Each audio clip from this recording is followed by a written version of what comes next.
বিদ্যার মাহাত্ম্য কি সেটা জেনেছিলেন আপনি?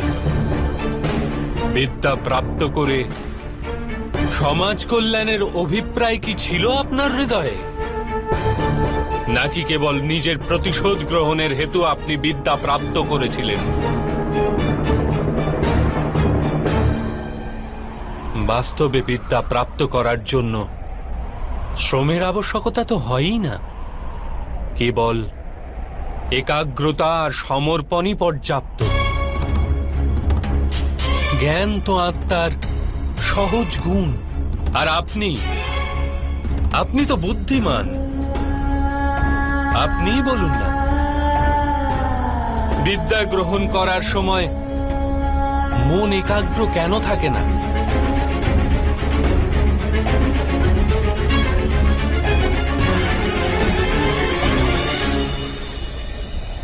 যখন জ্ঞানকে মানুষ সাধনা বলে মেনে অন্য কোনো বস্তু প্রাপ্ত করার জন্য জ্ঞানার্জনে বেরিয়ে পড়ে, তখন জ্ঞান গ্রহণ করার সময় তার মন স্থির হতে পারে না। জ্ঞান তার আত্মার গুণ হয়ে উঠতেই পারে না। যেরূপ রং বস্ত্রের নিজস্ব গুণ নয়, এই কারণেই সূর্যের প্রকাশ হলে উত্তাপে রং বর্ণহীন হয়। যে ব্যক্তি অমূল্য জ্ঞানের মূল্য জেনে জ্ঞান প্রাপ্তি করে, সে উত্তম হয়ে ওঠে। কিন্তু যে ব্যক্তি অন্য কিছু প্রাপ্ত করার আশায় জ্ঞান প্রাপ্ত করে থাকে, সে জীবনভর শ্রেষ্ঠ হওয়ার স্পর্ধা দেখিয়ে যেতে থাকে, কিন্তু সে উত্তম হতে পারে না। আপনিও জ্ঞান প্রাপ্ত করেছেন, কিন্তু কোন আশায়? ভগবানের আশ্রয় থেকেও কেন আপনার মন শান্ত হয়নি? আপনি সর্বদাই প্রতিযোগিতা করেন। জ্ঞান প্রাপ্তির এরূপ আশাই আপনার অনুচিত ছিল। তাহলে এই বিদ্যার বিস্মরণ কেন হবে না অঙ্গরাজ কর্ণ? কি করে আমি প্রতিযোগিতা ছেড়ে দিতাম বাসুদেব? কি করে নিজের জীবনের সাথে আপোষ করে নিতাম? এই সমাজ নিরন্তর আমার সম্ভাবনাকে খুইয়ে দিয়েছে, আমার শক্তিকে সম্মান দেয়নি, আমার স্বপ্নকে স্বীকার করেনি, সর্বদাই সুত পুত্র বলে অপমানিত করেছে আমাকে। তোমার পিতা ঈশ্বর প্রদত্ত সম্ভাবনায় মানুষের অধিকার থাকে বাসুদেব, আর এই সমাজ কাউকে তার অধিকার থেকে কি প্রকারে বঞ্চিত করতে পারে? অবশ্যই এটা ঘোর অপরাধ রাধেয়। জাতপাতের বিভেদ করা, আর এই মিথ্যা বিভেদের ওপর ভিত্তি করে কোনো মানুষকে অথবা সমাজের কোনো অংশকে অধিকার থেকে, সুযোগ থেকে, সম্পত্তি থেকে অথবা সম্মান থেকে বঞ্চিত করা মানবতার বিরুদ্ধে। তাহলে আমার কি দোষ এতে বাসুদেব?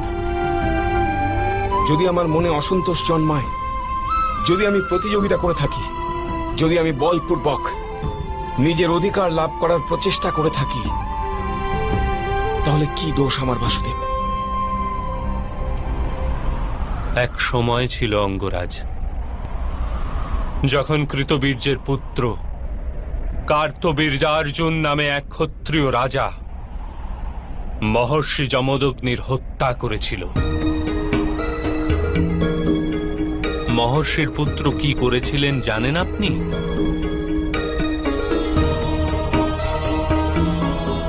উনি নিজের পীড়ার মধ্যেও চিন্তা করেছিলেন যে কেন তার পিতা মহর্ষি যমদগ্নির হত্যা করা হল, কোথায় বিস্তৃত হয়েছে অধর্ম। উনি নিজের পীড়া বিস্মরণ করেছিলেন, সমগ্র সমাজের পীড়াকে আপন করে নিয়েছিলেন, আর অধর্মী ক্ষত্রিয়দের বিনাশ করে সমগ্র আর্যাবর্তকে শুদ্ধ করাই জীবনের মন্ত্র করে নিয়েছিলেন।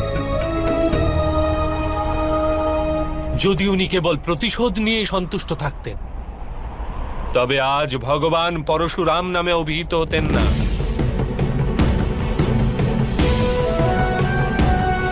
হ্যাঁ রাধেয়, আপনি যে দুঃখ আর অপমান লাভ করেছেন তা বাস্তব, কিন্তু আপনি তাকে সুযোগে পরিণত করলেন।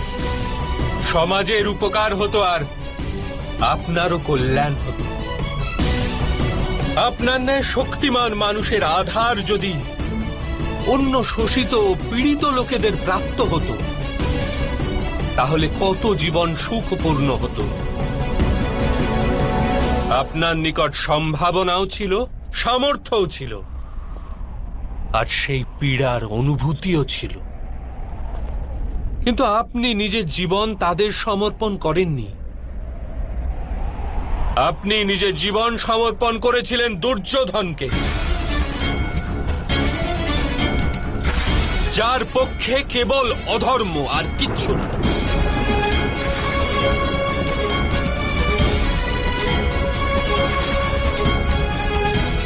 এখন দেখুন নিজের স্থিতি। আপনি দুর্যোধনের পক্ষ গ্রহণ করলেন আর পাঞ্চালীর বস্ত্রহরণের ন্যায় পাপের ভাগী হলেন। আপনি নিজের মাতাকে সম্মান করতে পারলেন না, নিজের দুই ভ্রাতুষ্পুত্রকে হত্যা করলেন আপনি।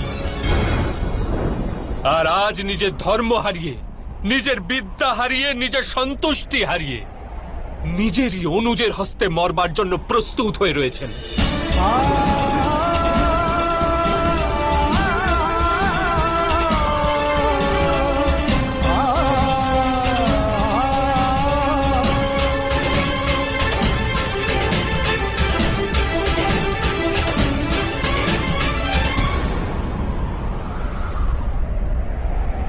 আপনি যথার্থ বলেছেন বাসুদেব।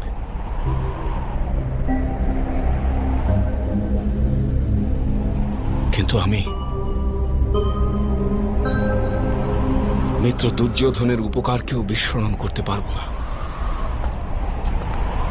কিসের উপকার রাধেয়? আপনার সাথে মিত্রতা করার পশ্চাতে কি দুর্যোধন সমগ্র হস্তিনাপুরের সুত ও নিপীড়িত মানুষকে বিদ্যার অধিকার দিয়ে দিয়েছিলেন? উনি কি সমগ্র শোষিত ও নিপীড়িত সম্প্রদায়কে আপন করেছিলেন? না, না রাধেয়। উনি কেবল নিজের লাভ হেতু আপনার সাথে মিত্রতা করেছিলেন। আপনার হৃদয়ে অর্জুনের প্রতি যে প্রতিস্পর্ধা ছিল, তার কারণে আপনার সাথে মিত্রতা করেছিলেন। যদি আপনি নিজের দুঃখ ত্যাগ করে সমাজের দুঃখকে আপন করতেন, তবে দুর্যোধনের কৃত্রিম মিত্রতার সত্যতা আপনি জানতে পারতেন। যদি দুর্যোধনের হৃদয়ে উপকারের ভাবনা থাকত, তবেই আপনি তার মাধ্যমে সংসারের নিপীড়িতদের কাজে লাগতে পারতেন। বাস্তবে তাকে সমস্ত অধর্ম ও অপরাধ থেকে মুক্ত করতে পারতেন। কিন্তু আপনি এই সত্য জানেনই। আপনার ওপর কৃত উপকারের বাস্তবে কোনো মূল্যই ছিল না। আমি জীবনভর পীড়িত ও বঞ্চিতদের দান করেছি বাসুদেব। নিজের সম্পত্তি থেকে নিজের জন্য কিচ্ছু রাখিনি। ধনদান করলে বাস্তবিক লাভ দানীর হয়ে থাকে, দান গ্রহণকারীর নয়। আপনি যদি নিজের সামর্থ্যের প্রয়োগ নিজের মতো নিপীড়িতদের স্বাধীনতা প্রদানের জন্য করতেন, তবে সবার লাভ হতো রাধেয়। আপনি বলছেন সমাজ আপনার সম্ভাবনাকে বিনষ্ট করে দিয়েছে, কিন্তু ঈশ্বর দ্বারা প্রদত্ত ওই সম্ভাবনার মূল্য তো আপনি জানতেই পারেননি।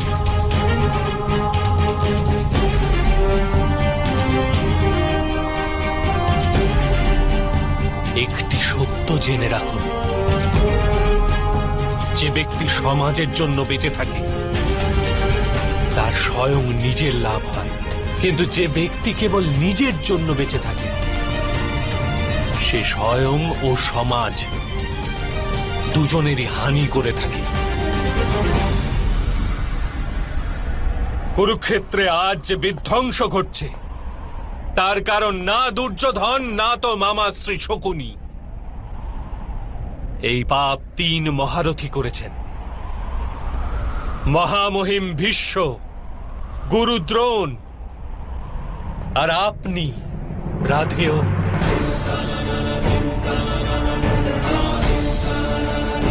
আপনারা তিনজন যদি নিজেদের পালন করা ধর্মের পরিত্যাগ করে সমাজ কল্যাণের বিচার করতেন, দুর্যোধনকে সহায়তা না করতেন, তবে এই যুদ্ধই হতো না।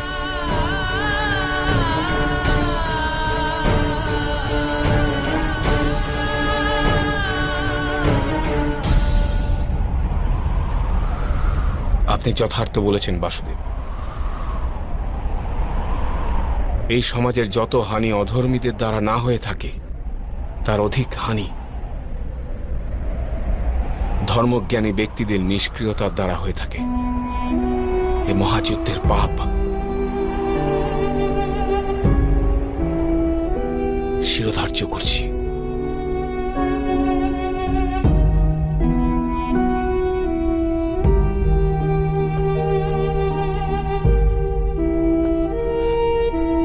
এবার সময় হয়েছে রাধেয়। নিজের দুঃখ ভুলে যান, নিজের অধর্মকে পরিত্যাগ করুন আর নিজের মৃত্যুকে স্বীকার করে নিন। এতেই সমাজের আর আপনার কল্যাণ হবে রাধেয়।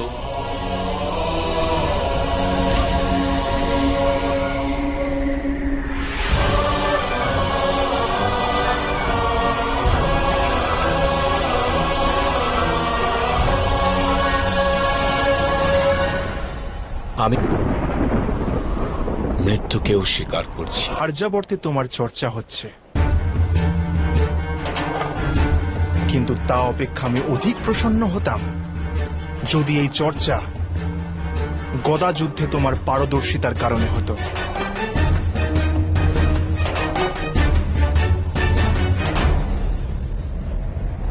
প্রণাম গান্ধার রাজ। প্রণিপাত শ্রীমান বলরাম। স্বাগতম। বাসুদেব,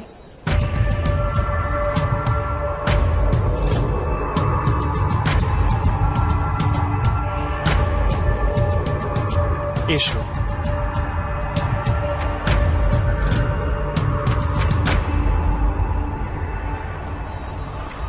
আপনি আমার বাছা দুর্যোধনকে অনেক কিছু দিয়েছেন মহাবলী শ্রী বলরাম। যুদ্ধকলা, সম্মান দিয়েছেন, প্রেম দিয়েছেন, কিন্তু সুখ আর সন্তোষ লাভের কোনো মার্গ প্রদর্শন করাননি। ব্যাস এই প্রাপ্তিটুকুর আশায় আমরা দ্বারকা এসেছি। দুঃখ আর সন্তোষ কোনো স্থান নয় মামাশ্রী, যেখানে পৌঁছে যাওয়া যায়। ওই দুটি তো স্বয়ং মার্গ মাত্র। দুঃখের মার্গ সংঘর্ষের পথে নিয়ে যায়, আর সন্তোষের মার্গ শান্তির দিকে।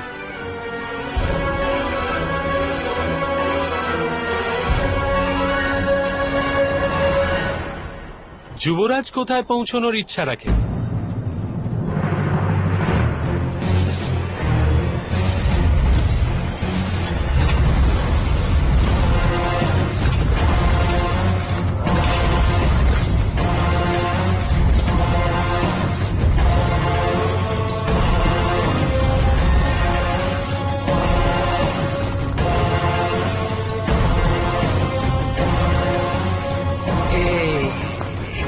হচ্ছে বাসুদেব? এ দ্বারকার নারায়ণী সেনারা মামাশ্রী। সমুদ্র তটে চক্রব্যূহ প্রস্তুত করছে।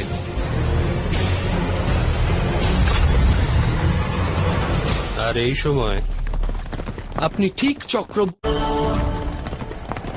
কিন্তু কেন বাসুদেব? আমরা তো মিত্রতা লাভের আশায় এসেছি,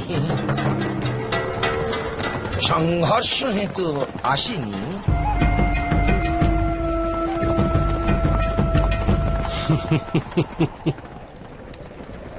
ভয়ের সময় স্থাপিত মিত্রতা অধিক দৃঢ় হয় মামাশ্রী।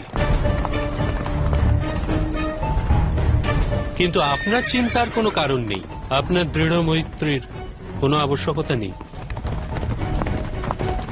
কেননা এই সময় আপনার জন্য ভয়ের কোনো কারণই নেই।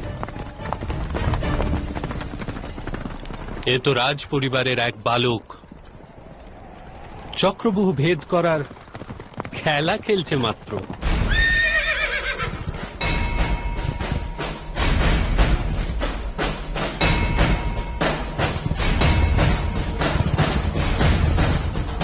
এক ভালো চক্রব্যূহ ভাঙার খেলা খেলছে।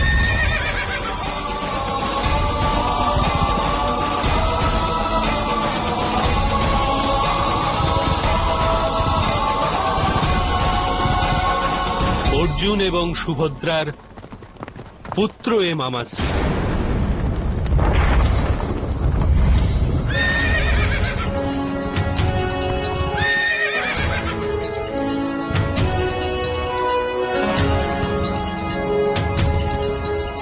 অর্জুনের সামর্থ্য নিয়ে জন্মগ্রহণ করেছে।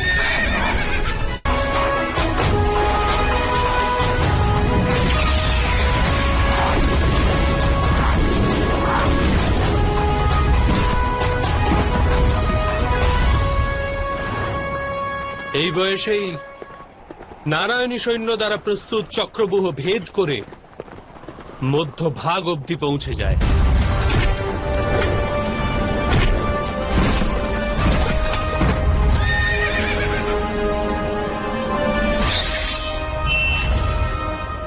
এর নাম অভিমন্যু।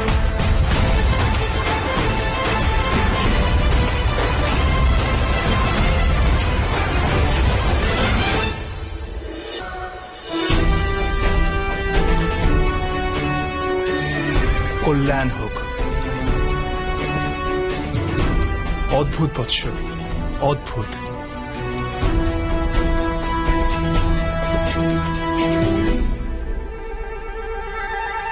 কি অনেক বড় যোদ্ধা হয়ে গেছো, অতিথির সামনে নিজের কলা প্রদর্শনের মোহ ত্যাগ করতে পারলে না? আমাদের অতিথি ভয়ভীত হয়ে পড়েছে পুত্র। কলা নয় মামাশ্রী, সামর্থ্য প্রদর্শনের মোহ ত্যাগ করতে পারিনি।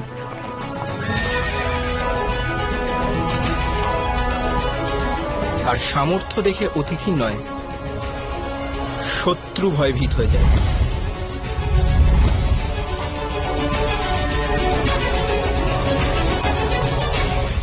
মহারাজ দ্রুপদের চক্রব্যূহ তো জ্যেষ্ঠ ভ্রাতা ভেদ করেছিল পুত্র। বাইরে বেরিয়ে দেখাও, তবে আমাদের ভয় হবে।